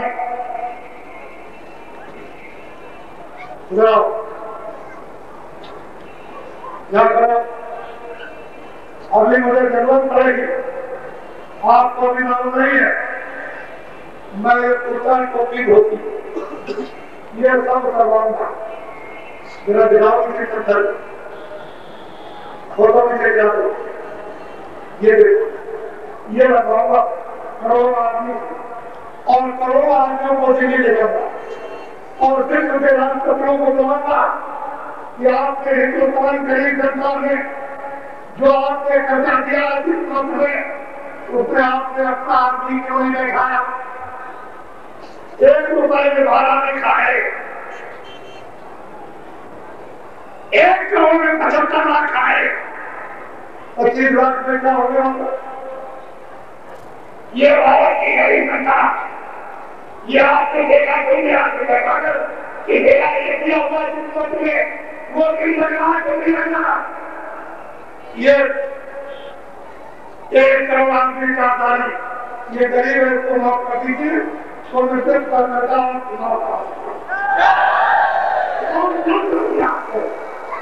आपको तो अपना घर चाहिए, चलो ये करूंगा नहीं, आपको भी मालूम नहीं है, इसलिए आप मेरी बातों को पूरा ध्यान दे।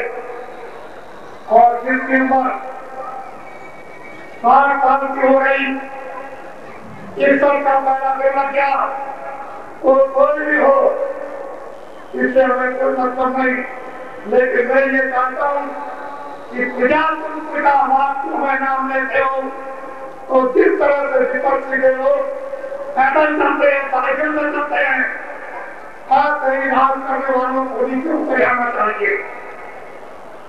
आकाश का बाण और पृथ्वी का बाण इन सभी को प्रस्तुत कर जाना चाहिए और नीचे ऊपर करके जनता में आप प्रचार अपना कीजिए और प्रजातंत्र के मुताबिक आप इसको समर्थन लीजिए और किसको भरोसा मिलता है। अरे राष्ट्रपति जी, जब कभी चुनाव हो और आपके पास में जब चुनाव कराने का प्रस्ताव आए तो उसको बात कर लेना, उसी प्रस्ताव कर देना कि वर्तमान प्रधानमंत्री का आह्वान नहीं बनाया जाएगा। यह कभी है हर व्यक्ति आपको दिखाई जाएगी, आपको भी मालूम नहीं पड़ेगा, इसलिए जरूरी है नीचे उतर के आ जाओ और देश की जनता को कुछ समझाओ, अपने कामों को उनके बाद से कुछ होने को नहीं करना है।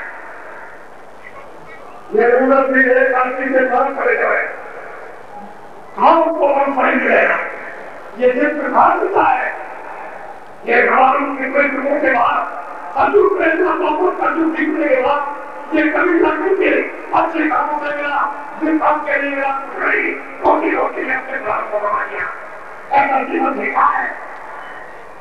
इसलिए इनकी तरफ आप देखो, व्यापारियों किसी के हाथ कोई खाता नहीं,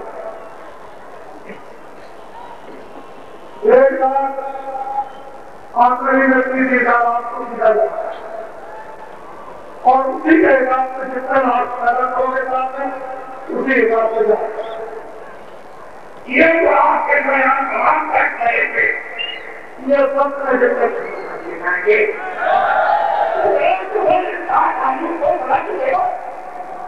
जब कोई देने वाला आया और भारत लेने वाला आया कराने वाला, तो उनको क्या करेंगे, तो मिलाओगे पहले काम करेगा एक को एक बार पूरा करोड़ महीने को और दोनों ये कहेंगे तो आपको करके खाएंगे,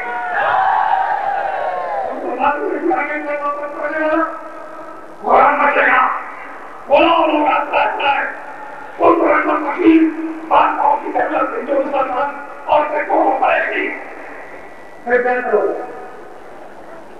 आपको ये दवाई दूंगी और जब इनकी बात आप करो, जब आपको मालूम हो जाए कि उसके लिए बीमारी वो बीमारी प्रयोजन है तो दवा इसी से मारना, ये मत कहना कि दवाई को लिया दवाई चलती नहीं करेंगे, हिंदुस्तान में बहुत भाव बहुत है बराबर झुकते रहते, इसलिए मेरी बातों पर मैंने अपने क्योंकि लोग मेरी मजा करते हैं, जो मैं मन में बोलते करूँ मेरा विभाग ये कैंप करने जाता है और फोन करके और देखेगा वहाँ मेरा ला करके लेकर और कैंप करने रेडियो में करते, लेकिन हमारा समाचार में जो अपना नहीं, जबकि ये 25 ये काम करने ये आए वाला 25 है और वो सारे कोटा में खा सको, ये करने के तो हमारे हिंदुस्तान में खाए और जरूरत पड़ेगी तो करना, ये अपने बच्चों को बचा नहीं कर देंगे, इनके बच्चों की और व्यवस्था की आएगी, ये आपको अपना बच्चा कीजिए, होगा ये अपने बच्चों को बचा नहीं, ये आपको बचेंगे मेरे बच्चे हैं, इसलिए जो आपको तो जाना चाहिए था, जगह के घाट नसीब हो रहा था, मैं इंसान बना क्यों तैयारी कर रहा था, वो जवान को हमें चलाएगा, जब बोला देगा तो फिर उसके लिए कोई आशा होना चाहिए कि तमाम लोग आएंगे। तो आपने जो कुछ सुना उसकी एक भूमिका मैंने आपके सामने बहुत ही इशारे में संकेत में रखी है। मैं आपको बात बताने वाला हूँ, मैं तो करने वाला हूँ, मैं कुछ नहीं करूंगा, मेरे साथ से वापस करेंगे, मुझे कुछ नहीं कर। ये देखो कितने लोग साथ खास मुसलमानों के साथ जाओ, भाइयों के साथ, जो दोस्तों उनको भी तकलीफ है, उनकी इज्जत है। हिंदुओं के पास जाओ, प्रधान हमारा एक कर्मचारी का सम्मान के लिए होता, उसको सम्मान नहीं मिलता। एक सरकारी अधिकारी उसको सम्मान मिलना चाहिए, अपने काम करते, किसी को कोई सम्मान नहीं, न इनको उनसे सम्मान ना हमको इनसे सम्मान। क्या हो गया? हमारे देश की संस्कृति और आजाद की इज्जत और सम्मान की मोहब्बत और प्यार की संस्कृति को भारत की समाप्त कर दिया तो क्या आएगा? ये तो आपके सामने मोदी मालूम जो चल रहे एक मैं आपकी जो मैंने अमृतसर में 24-25-26 में जो कहा था वापिस ले लीजिए और अमृतसर मंदिर में कोई घटना मत होने दीजिए, नहीं तो गंभीर परिणाम होंगे।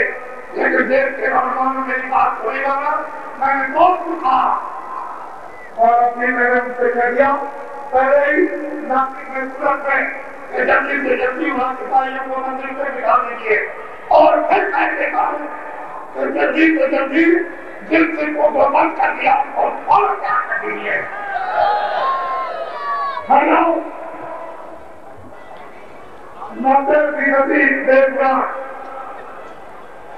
इस बात के संविधान खंडित में लोग जेलों में पड़े हुए 90%। हमको सब मालूम है जो 90% जेलों में सजा पाने उनको छोड़ दिया जाएगा, हमको मालूम है। इसलिए मैं अनुरोध प्रार्थना करूंगा और मैं कुछ पूछना चाहूंगा, उसको आप बताएंगे। ये मैंने क्रिकेट आपके सामने दीवार बनाने का दीवार ये मेरी विधान बता अपनी जगह पर छूट जाए और आंदोलन क्यों करना कर विधान के मुकदमे ही मामले का। और देखिए अगर हिंदुस्तान की जनता अपने हृदय से देने मंदिर नहीं और जिला में मुसलमानों में न करे तो बाबा जी का नाम रखिएगा। और आप सुनिए बाबा जी का इस प्यारे के मकान का नाम सीधा आश्रम में बदला। मैं सारे हिंदुस्तान में देवदेव नाम का प्रचार करता हूँ, खुदा का उद्धार का और क्रम का उस भगवान का नाम देवदेव बाबा जी का किराए के मकान का नहीं। मैं वही आदमी हूँ जो सन 75 में कानपुर के गुरुनाथ के मैदान में निरंतर को गिरा था। मैंने नाम बताया कि मेरा नाम सीधा और आश्रम में जय गुरुदेव नाम का जो सारे विचार न था वो भगवान का है। ये आपने कुछ सोचा था कि भारत की जनता बाबा जी के पास आ गई, किसी तरह से कोई जाना कर दिया जाए। ऐसी सरकारी व्यक्तियों हम बात में की जाए कि बाबा जी किसी गांव में किसी के पास के लिए खड़े होने पड़ा है, लेकिन बाबा जी को अपनी करते थे, हमको जानते थे कितनी बात के नाते कितने बात की झूठी बात कितने है। ये पंजाब में जो कुछ विवाह कैंडर में बता दीजिए और तो पता के सामने आ जाएगा। जो सिर्फ कीड़ी नहीं था, जो तुरंत आगे खाता उनके लिए 15 दिन प्रदान किया गया कि वहां पर तमाम कीड़ी और प्रदान कर गया और तमाम ऐसी चीज मिलेंगी। अरे तो हनुमान गढ़ी में जाओ तो आपको रखी मिलेगी। उसके बाद भगवान की पुरानी तदर्शी आवाज में लड़कों की बंदूक भी है, लेकिन कारखाना नहीं था, ये झूठा पिता था।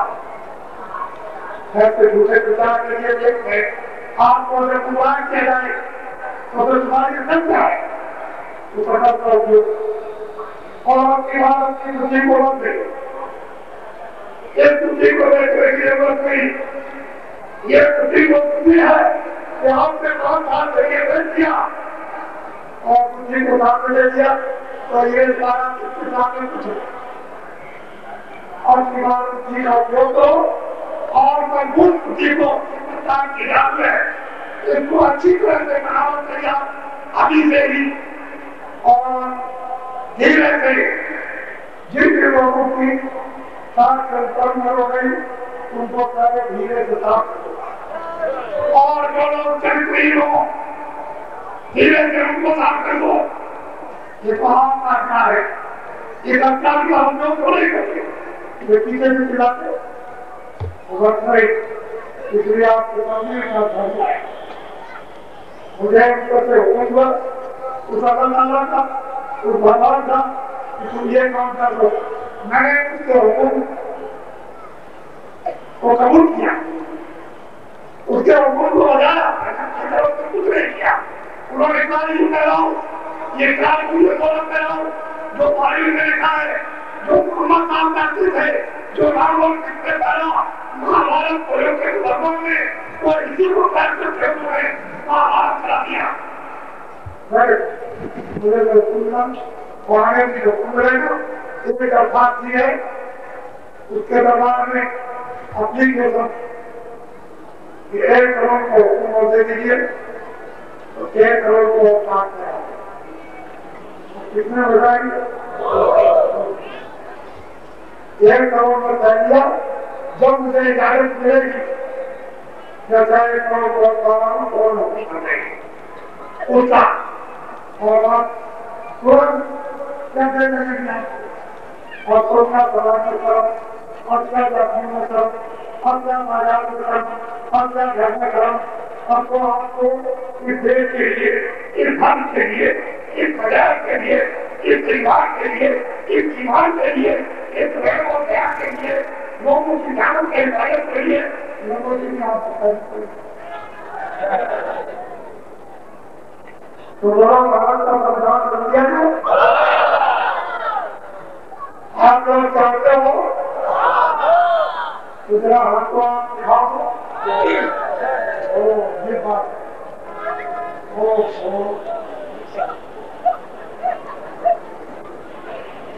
हम भी खबर की तरह हम भी खबर में लेकिन अब क्या करें, हम भी किसान हैं, हम लोग बनाते हैं भी खेती में जो पैदा करते हैं सब अनाज को बनाते हैं, सब खाते हैं। आप ये समझे होंगे कि बाबा जी खड़े होंगे फिर जानते नहीं होंगे। आप जरा और बात को दिखाया है कि मेहनत किसको कहते हैं जो बड़े बड़े पत्थर को नौजवान समझते हो कि गलत कर जाते हैं। मैं आपके सामने मैं तो गुजरा हो गया लेकिन क्या करूँगा, जो हुक्म है उसका वो तो बताना ही पड़ेगा। उसके हुक्म कभी को करने गए हैं हिंदू मुसलमान ईसाइयों एक दूसरे से लो, एक दूसरे की पूजा में दखल करता अपने अपने रास्ते में करो। वो इबादत करेंगे तुम पूजा करोगे, तुम प्रार्थना करोगे, वो कहेंगे तुम वो भाई का पाठ तो ये सारी सवाल सारी मुसीबत में वो रास्ता उसकी जरूरत आवश्यकता है। अगर संपन्नता चाहिए, शांति चाहिए, ध्यान चाहिए, सुखारी खबर चाहते हो, भरपूर और समृद्ध चाहते हो, लेकिन तुमको मालूम नहीं कि सज्जन और त्रेता और बाबा इनका पूरा और हीरा खान आगे नहीं कर दिया। ये सब काम जब पिछली अपनी वाली आता ये अपने अंतिम उदाहरण में सब कुछ करेंगे। जब फकीर और खुदा से मिन्नत करेंगे, भगवान से प्रार्थना और तुम जब पिछली अगली बारी में आता देवताओं को बलितों को खुद करोगे तो दंड करोगे तो वो अपने दामन में से आपको उठा देंगे।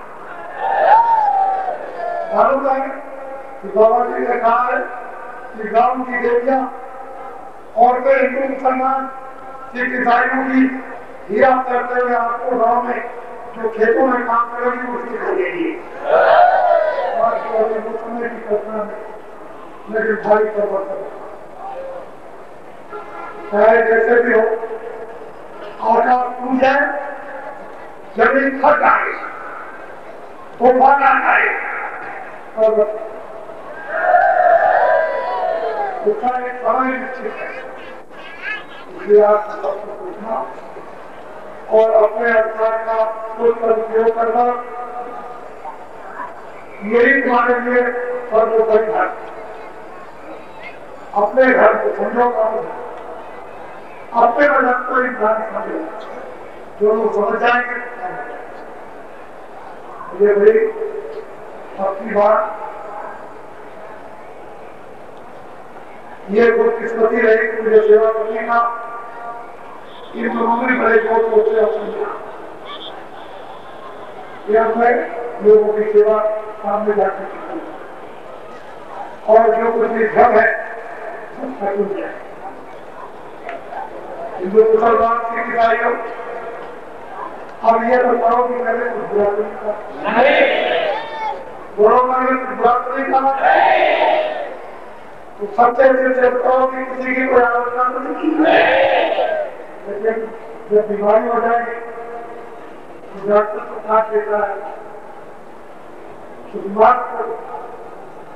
तो जब बीमारी होगी तो कितना तो परहेज बताने पड़ेगा तो परहेज बताने में दवा देते कोई आलोचना नहीं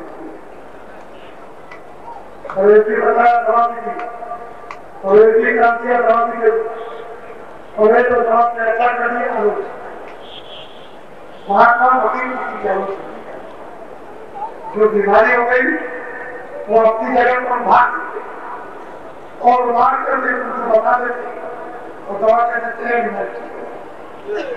लेकिन जब तक बीमारी भारी हो जाए दिल और दिमाग की जो बनी हुई जिसको व्यक्त करना नहीं आता जिसको कहना नहीं आता वही मेरे लोगों ने आपको दिखाऊं जिसको आपके पास मेरा एक साथ डालने कोई भी हिंदुस्तान में ये तो मुसलमान सिख ईसाई इनसे कोई भी बात कर ले मूर्खों से तो कोई बात नहीं लेकिन हकीकत में आपको जितोगे तो आप बीमार में बुझा देंगे और देखो तुम्हारी तकलीफ एक हो दो उसकी दुआ आशीर्वाद लो ये सब जो आपके कानों में जाना एक तकलीफ हो तकलीफ आपकी दूर हो जाएगी लेकिन 100 तकलीफें आजाद नहीं और इतना कुरान देखो कि एक महीने में कितने लोग आंसू आए इन मकानों पर जमीन पर खड़े बैठे किसी की मौत पर मृत्यु हो गई जब समय आ जाए तो सब लोग उसे मदद चाहो जब कोई भी मदद को सहायता करने के लिए ना आए तो जरा सी बाबा की बात ना और कुछ नहीं करना है बाबा जी को कोई महात्मा वकील नहीं है आपके सेवा में लेकिन आपको दवा बनाए देगा कि जब कोई सहायता उपलब्ध कर रहे तो आपकी बात का अंदर आता जय गुरुदेव क्या बोलोगे क्या बोलोगे जब आप जय गुरुदेव बोलोगे तो मैं आपको बोलूंगा मैं आपका पक्का सेवक हूँ मैं आपका पक्का मुरीद हूँ मैं उस समय आपके लोगों से करूंगा लेकिन तुम सलमान सिंह की भाई जब जय गुरुदेव बोलेंगे तो मिलूंगा और जय गुरुदेव नहीं बोलोगे तो आप तुम परीक्षा कैसे करोगे तुम्हारे घर में कोई बीमार हो जाए और देव हो जाए अगर दवा जब उसे हो जाए तो बाबा जी की दवा को चढ़ लो वहां ठीक है क्या परेशान हो कि अपने को उसके नाम बढ़ाओ और 10 भगवान का नाम बोलो, जय गुरु भगवान का नाम बोलो, कितनी बार जब 10 बार बोलोगे तो धीरे धीरे बोलने का होता है। जब होश में आ जाए तो उससे ये पूछा भाई मैंने जय गुरु खुदा का नाम बुलवाया, जय गुरु भगवान का नाम बुलवाया, जय गुरुदेव दास का नाम बुलवाया, तो तुमको कोई आदमी दिखाई दिया? आपको कोई बता देगा कि अब आदमी देखा। जब यह आपको बताने तो आप विश्वास करना कि जब मौत और मृत्यु का समय आए और कोई न मदद करे तो पास करते जय गुरु बोला था। इससे बड़ा आपको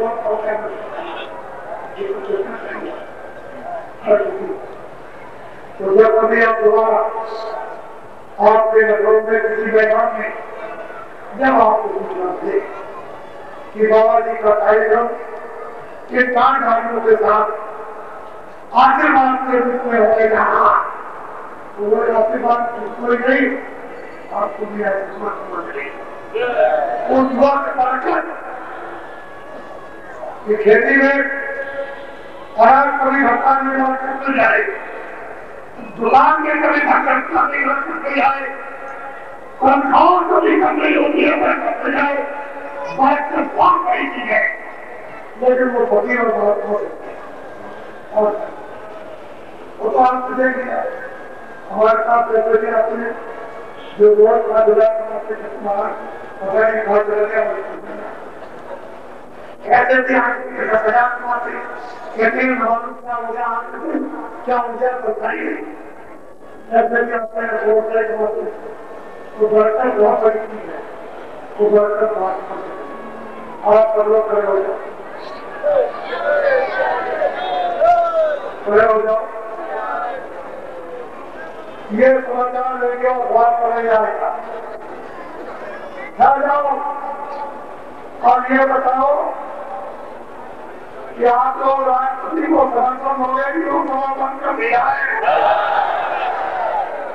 जो कि संविधान के मुताबिक निर्पक्ष और पक्ष भारतीय प्रजातंत्र के मुताबिक चुनाव करा दिए गए। ये देखिए आप नीचे करो, नीचे करो।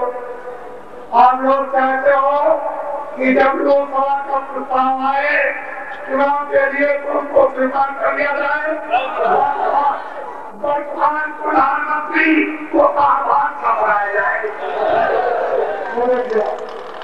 ये जनता की पूरी बात है।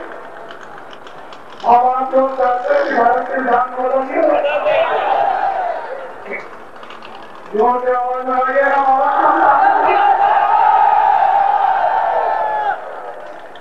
हमसे जो कुछ भी हुई आप बात सुनते रहो, जो कुछ भी घटती हुई हो मिलाते हैं।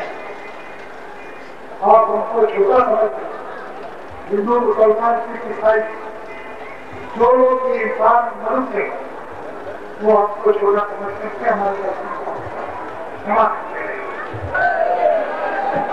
कार्यालय उत्तर प्रदेश भारत जिला भवन जिला पूर्वी कार्यालय के पीछे महात्मा गांधी मार्ग लखनऊ सप्ताह 59 प्रांतीय सम्मेलन उत्तर प्रदेश 1984 दिनांक 15/84 प्रांतीय सम्मेलन उत्तर प्रदेश 15 अक्टूबर 1984 झंडेवाला पार्क अमीनाबाद लखनऊ विचारणीय विषय एवं प्रस्ताव। देश का प्रजातंत्र जिस तरह से एक समय चलाया जा रहा है उससे ये मालूम होता है कि एक स्वार्थी राजनेताओं की जागीर तथा पंथ परंपरा का राज बन गया है। सिद्धांतहीनता का कदम स्वार्थकर्ता तथा सर्वोत्ता वर्तमान की राजनीति में आम बात हो रही है। दूरदर्शी के 2 दिवसीय प्रांतीय सम्मेलन में विचार विमर्श करके यह निष्कर्ष निकाला गया कि मानवता सेवा तथा सदाचार से अलग वर्तमान की राजनीति के द्वारा न तो प्रजातंत्र की रक्षा ही हो सकती है न नए लोगों को राष्ट्र की सेवा का अवसर मिल सकता है।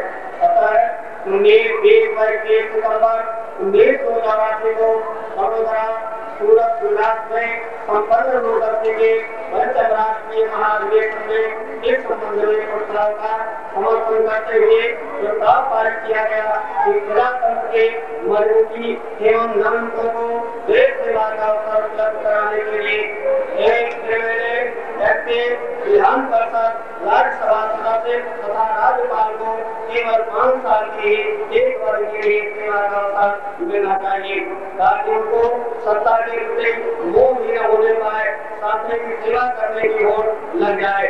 इस प्रकार देश के नौजवानों को जिनके पास डिग्री या शक्ति है उनको भी देश सेवा का अवसर मिलेगा। सेवा की आयु सीमा 7 साल की हो, इसे दूरदर्शी अपनी नीतियों में घोषित कर चुकी है। प्रस्ताव नंबर 2, भारत का वर्तमान संविधान कोई बड़ा जटिल और कठिन है, जिसे सत्ताधारी को अपने स्वास्थ्य की पूर्ति के लिए बदलते रहते हैं। इसके संबंध में चर्चा की गई तथा संविधान द्वारा गरीबों किसानों मजदूरों के सामने उपस्थित व्यवहारिक कठिनाइयों पर प्रकाश डाला गया। इस गरीब के पास आया है तो न्याय के लिए हाई कोर्ट में नहीं जा सकता, क्योंकि कोर्ट से वर्तमान संविधान को बदलने की दूरदर्शी नीति का समर्थन करते हुए प्रस्ताव पारित किया गया कि देश का वर्तमान संविधान बदला जाएगा तथा इसके बदलने के लिए जो जनमत संघर्ष चल रहा है वह जारी रखा जाएगा। प्रस्ताव संख्या 3, दूरदर्शी के इस क्रांति के सम्मेलन में इस समय पर चल रही दंड प्रणाली तथा उनके दुष्परिणाम पर गंभीरता से विचार किया गया तथा यह निष्कर्ष निकाला गया कि इस समय 90% बेगुनाह लोग सजा पा रहे हैं और भुगत रहे हैं, क्योंकि ये लोग धर्म जमीन के अभाव में न्याय नहीं करा सके। इस संबंध में ये प्रस्ताव पारित किया गया कि दूरदर्शी चारधारी जो 90% बेगुनाह लोग सजा भुगत रहे हैं उन्हें जेल से छोड़ देंगे।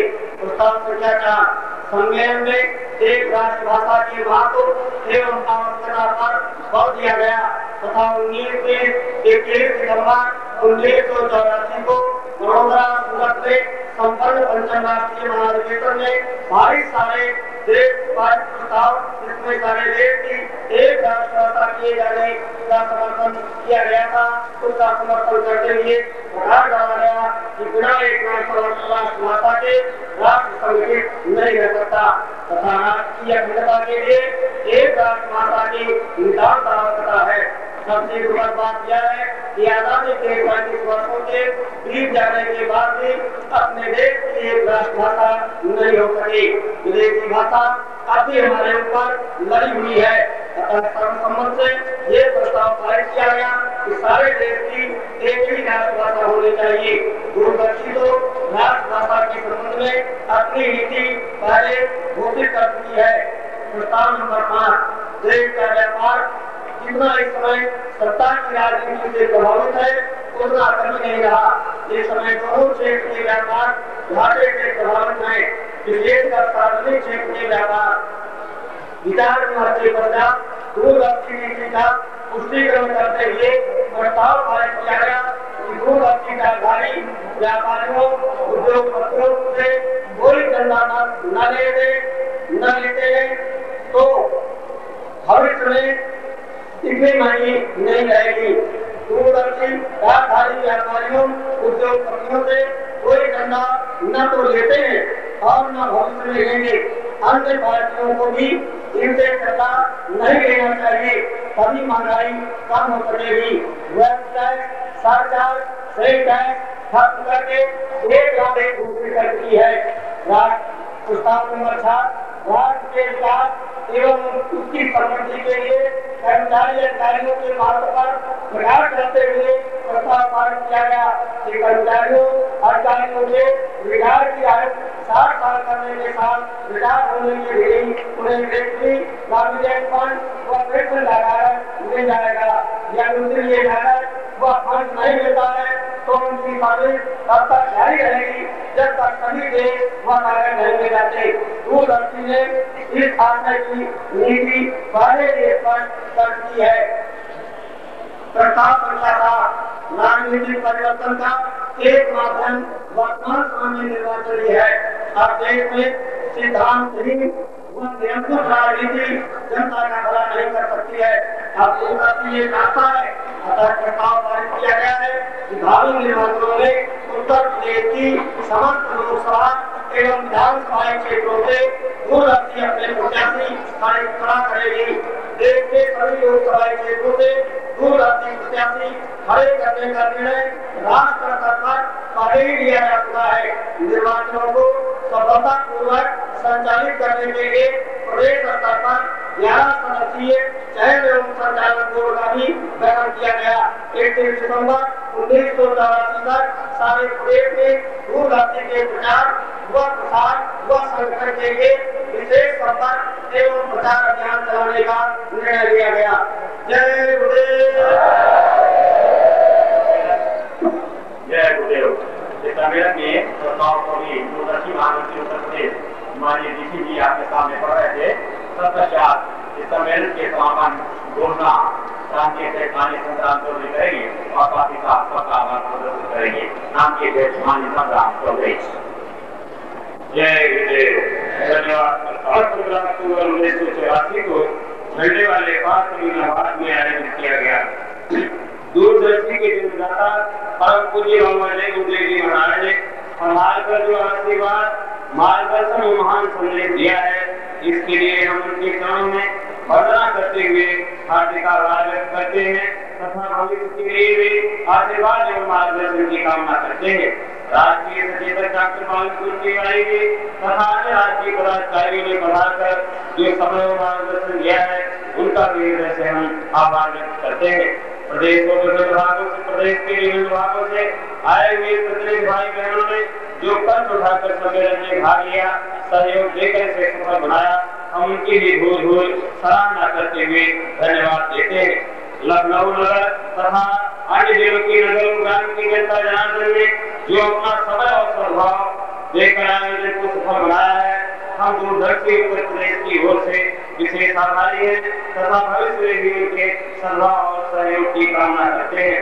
अंत में इस आयोजन को सफल बनाने में लखनऊ के प्रशासन के कर्मचारियों अधिकारियों ने बिजली लाभ डिस्ट्रिक्ट और सम्मेलन के व्यवस्थाओं के संपन्न कराने वाले सहयोगियों ने जो सहयोग दिया है, हम उनका भी हार्दिक आभार व्यक्त करते हैं। दूरदर्शी की उत्तर वृद्धि की कामना एवं संकल्प के साथ इस सम्मेलन के समापन की घोषणा करते हैं।